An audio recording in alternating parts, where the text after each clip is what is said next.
तो किसान भाइयों, अगर आप सब अपने खेत में इस समय धान की नर्सरी डालने वाले हैं तो धान की नर्सरी डालने से पहले इन कुछ बातों का ध्यान रख लीजिए, जिससे आपकी धान की नर्सरी में पीलापन नहीं लगेगा। क्योंकि जब किसान धान की नर्सरी डाल लेते हैं और नर्सरी 8 से 10 दिन का हो जाता है तो उसके बाद हमारे जो धान के पौधे होते हैं वो पीले पड़ने लगते हैं। नर्सरी पूरी तरह से पीला पड़ जाता है, जिसकी वजह से हमारी नर्सरी पूरी तरह से नष्ट हो जाती है। अगर उसको हम रोपाई कर भी देते हैं अपने खेत में तो उसका उत्पादन अच्छा नहीं निकलता और हमारा धान का फसल पूरी तरह से बर्बाद हो जाता है।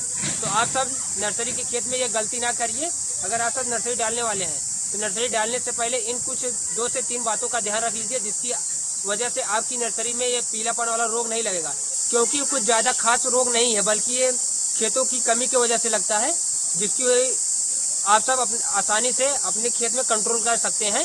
उसको नर्सरी को डालने से पहले उसको खेत में आप सब 2 से 3 काम अगर कर ले गए तो आपकी नर्सरी एकदम हरी भरी रहेगी और आप सबको उत्पादन भी अच्छा होगा। तो नमस्कार किसान भाइयों, मेरा नाम अनुभव और आप देख रहे हैं एग्रीकल्चर वीडियो। किसान भाइयों, आज की इस वीडियो में बताने वाले हैं कि हमारी जो धान की नर्सरी में पीलापन लगता है उसको हम कैसे रोक सकते हैं। उसको रोकने के लिए हमें धान की नर्सरी डालने से पहले जो हमारा खेत होता है उसको हमें नर्सरी डालने से लगभग 1 हफ्ते 10 दिन पहले उसको गहरी जुताई करनी होती है।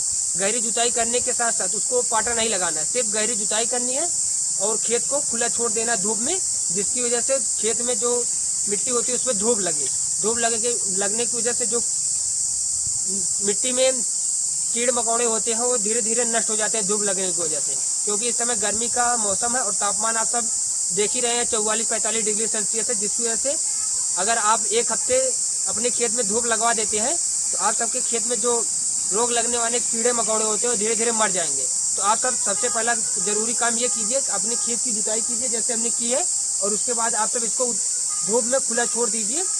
पाटा ना लगाइए। देखिए हमने कल्टीवेटर जुताई की, इसमें पाटा नहीं लगाए हैं, तो जिसकी वजह से इसमें धूप पूरी तरह से लग रहा है और हमारा जो कीड़े मकोड़े होते हैं वो मर जाते हैं। तो पहला सबसे जरूरी काम ये होगा। और उसके बाद दूसरा, अगर जब आप नर्सरी के डालने जा रहे हैं तो उसके 2 से 3 दिन पहले अपने खेत में पूरी तरह से पानी भर दीजिए। जैसे हमें 2 दिन बाद नर्सरी डालनी है और आप सब आज देख सकते हैं आज हम अपने खेत में पानी लगा रहे हैं, तो हम अपने खेत में डायरेक्ट खुला सिंचाई कर रहे हैं। हमें 2 दिन बाद नर्सरी डालनी है और हम पानी आज ही से लगा रहे हैं। पानी 2 दिन पहले लगाने से ये होगा, जो हमारे खेत में धूप लगने की वजह से हमारी मिट्टी गर्म हो जाती है पूरी तरह से, तो उसको मिट्टी को हमें ठंडा करना है। और अगर हमें कल नर्सरी डालनी है, अगर आज हम सिंचाई करेंगे तो हमारा खेत पूरी तरह से ठंडा नहीं हो पाएगा और वो नीचे से उमस निकलेगी और हम जब उमस निकलेगी और हम धान का छिड़काव करेंगे तो धान की जो फसल होगी वो धीरे धीरे गर्म होगी, जिसकी वजह से हमारा धान जरूर पीला हो जाएगा। तो हमें धान के पौधे को पीलेपन से बचाना है, तो उसको हमें 2 से 3 दिन पहले सिंचाई करनी होगी। आज से हम सिंचाई करना शुरू किए हैं और लगभग 2-3 दिन तक लगातार इसमें पानी भरा रहेगा, जिसकी वजह से हमारा जो मिट्टी है वो पूरी तरह से ठंडा हो जाएगा। ठंडा होने से हमारा जो फसल है वो बहुत अच्छा ग्रोथ करेगा, उसकी जड़ें जमीन के अंदर तक जाएंगी और उसका ग्रोथ अच्छा होगा। जब जड़ों का ग्रोथ अच्छा होगा तभी हमारा जो धान का पौधा हो हरा भरा रहेगा। तो इसके लिए हमें 2 काम बहुत जरूरी करना। पहले हमें 1 हफ्ते 10 दिन पहले इसको जुताई करनी है गहरी और उसको खुला छोड़ देना धूप में। और जब हमें नर्सरी डालनी होगी, जैसे हमें परसों नर्सरी डालनी है, आज से हम इसकी सिंचाई कर देंगे। आज कल पूरी तरह से पानी भरे रहेगा, फिर परसों शाम को हम इसमें नर्सरी डालेंगे, धान का बीज का छिड़काव करेंगे। और धान की नर्सरी डालने के समय जब बीज का छिड़काव करें तो एक बहुत महत्वपूर्ण काम होता है कि हमें जब हम धान का बीज अपने खेतों में छींटते हैं तो हमें शाम के समय धान का छिड़काव करना होगा। सुबह के समय अगर हम धान छींट देंगे, जो उसका अंकुरण रहता है वो धूप के कारण सूखने लगता है।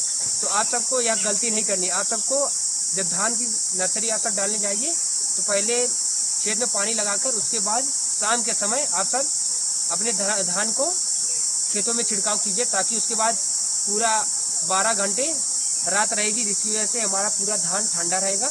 उसकी अंकुरण जो होती है वो धीरे धीरे मिट्टी में जाने लगती है और हमारा पौधा धान जो है वह स्वस्थ रहेगा, धान सूखेगा नहीं। अगर आप सब इस खिलखिलाती धूप में अगर सुबह आप सब नर्सरी डाल देंगे, धान का छिड़काव कर देंगे, तो आप सबका धान जरूर सूख जाएगा। तो आप सबको यह गलती नहीं करनी है। आप सबको जो धान की बीज होते हैं उसको शाम के समय 3-4 बजे के बाद ही अपने खेत में छिड़काव कीजिए, ताकि उसके बाद मौसम ठंडा हो जाएगा तो धान का पौधा जो बीज होगा वो बहुत अच्छा ग्रोथ करेगा। तो ये रही धान की नर्सरी डालने से पहले 2 से 3 मुख्य बातें, जिसकी वजह से आपकी जो धान की नर्सरी में पीलापन आता है वह कभी देखने को नहीं मिलेगा। अगर आप सब मेरी इस जो मैंने इस वीडियो में बातें बताई, इन बातों को ध्यान में रखते हुए अगर आप सब धान की नर्सरी डालते हैं तो मैं गारंटी के साथ कहता हूं कि आप सबके धान के खेत में पीलापन नहीं लगेगा। क्योंकि मैं पिछले 6-7 सालों से यही नीति अपना रहा हूं। पहले हमारे खेत में भी धान में पीलापन लगता था, लेकिन जब से हमने इस विधि को अपनाया है तब से 5-6 सालों से हमारे खेत में एक भी धान पीला नहीं हुआ है, जिसकी वजह से हमारे धान का उत्पादन भी बढ़ा है। तो अगर आप सब भी धान की नर्सरी में पीलापन आते हैं तो एक बार इस विधि को ट्राई करके देखिए, आप सबका पीलापन जरूर खत्म हो जाएगा।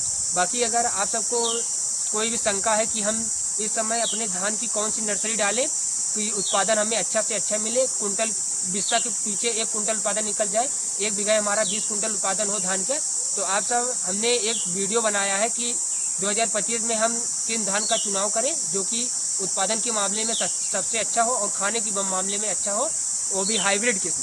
तो हमने अपने चैनल पर वीडियो बनाकर अपलोड कर दी, आप सब मेरे वीडियो को देख सकते हैं। मैंने उसका थंबनेल आप सबको वीडियो में लगा दिया है और इसकी जो लिंक है उसको हमने डिस्क्रिप्शन बॉक्स में पिन कर दिया है, तो आप सब वीडियो को देख सकते हैं। बहुत ही अच्छी वीडियो है और आज की वीडियो कैसी लगी कमेंट में जरूर बताइए। चैनल पर नया है चैनल को जरूर सब्सक्राइब कीजिए ताकि खेती बाड़ी जुड़ी छोटी से बड़ी जानकारियाँ आप सब तक जल्द से जल्द पहुँच सके। बाकी आज के लिए इतना, किसी नई वीडियो के साथ नेक्स्ट मिलाऊंगा, तब तक के लिए जय जय।